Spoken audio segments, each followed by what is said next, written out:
My name's Art Kane. I'm Investigations Managing Editor at the Center Square, and this is America's Talking. I'm here with Jared Strong, one of our investigative reporters, and he's continuing to dig into the Illinois Equity Commission, which is having a lot of issues getting government contracts for minorities, which is their job. Now, apparently, their computer isn't communicating with other agencies, which is also causing problems. Jared, what's the latest on the agency and what have you found? Yeah, so if you'll recall from our previous reporting, the Illinois Commission on Equity and Inclusion formed in 2022 with the goal of increasing certain businesses' access to state government contracts. These are businesses that are owned by racial minorities, women, and people who are disabled. And so almost immediately after the commission formed, it started seeking bids for a new computer system to streamline their processes. And after many months of testing, they rolled this out in the middle of last year. And since then, their numbers have dropped. One of their goals is to certify these businesses so that they're available and on the radar for these government contracts. They're given assistance in navigating the contract process. And so they reached a peak of about 5,400 of those businesses, and now that number sits at 2,900. So it's almost dropped by half. And part of the problem is that this new computer system that they got does not communicate with the similar computer systems operated by partnering agencies. The city of Chicago is one of them. The state's Department of Transportation is another. And so if those businesses are certified by one of those other agencies, that certification is not automatically transferred to this new state government system, which has been very difficult for these businesses to navigate and has been part of the cause for this precipitous drop in the number of certified businesses. So basically, this computer system, brand new computer system that they bought, is hindering their ability to do their job. The old system seemed to work. What was the reason to replace it? Well, I don't know that for sure, because the commission, as has been its practice in recent weeks and months, does not respond to my request for comment. The only difference that I can glean, other than the fact that they must operate somewhat differently, is that the new system is considerably cheaper. It is about a third of the cost of the system that they were using before.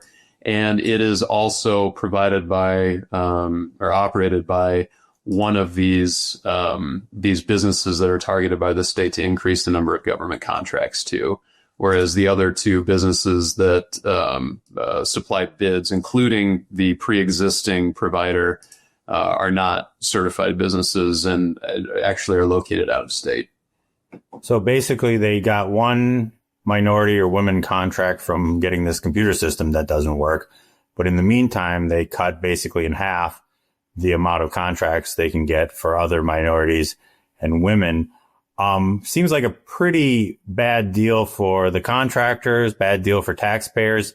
If people hadn't seen the first story, tell people a little bit about this agency and what kind of spending is happening there that you uncovered in previous investigations.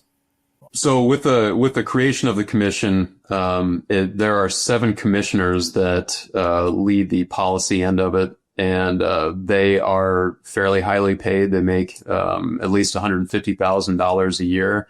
I've been unable to tell how much time they spend doing commission work. They are allowed to have jobs outside of these government roles.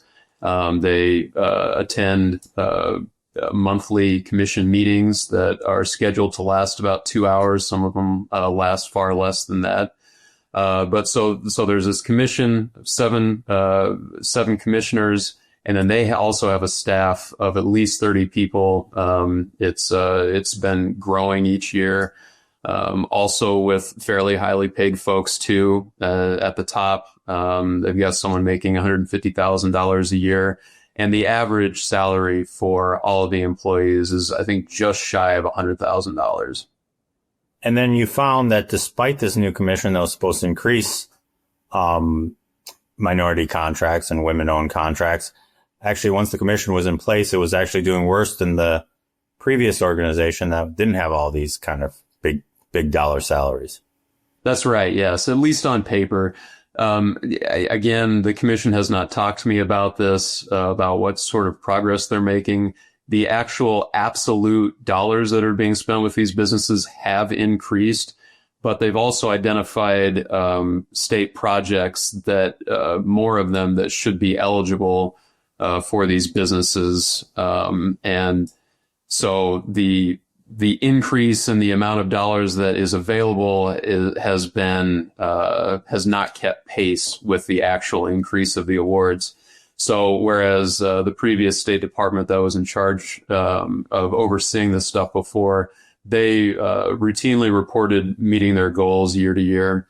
Now, with a goal of 30%, the commission is at about 4%. Wow. So government spends more money, and whether you agree with giving contracts to minorities and women outside of the normal process, they end up doing worse than they can. And then the commission doesn't want to talk to you about it. Is your sense that they just can't justify it, or they don't feel like talking is how can I help them? What's your sense, and why? This is probably the third or fourth story you've written, why they didn't want their side out of it. Yeah, I'm not sure. I mean, part of it could be that they just don't have an answer. I mean, this issue with the computer has been going on for, a year and some change now. And it sounds like they're no closer to a solution now than they were perhaps when they first discovered it.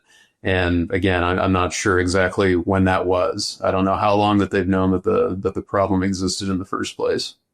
Well, that's great. It sounds like you have a lot of stuff to dig into with this commission and probably other places in Illinois and in your coverage area. Jared, thanks for joining us on America's Talking, and read his story on thecentersquare.com. Thank you.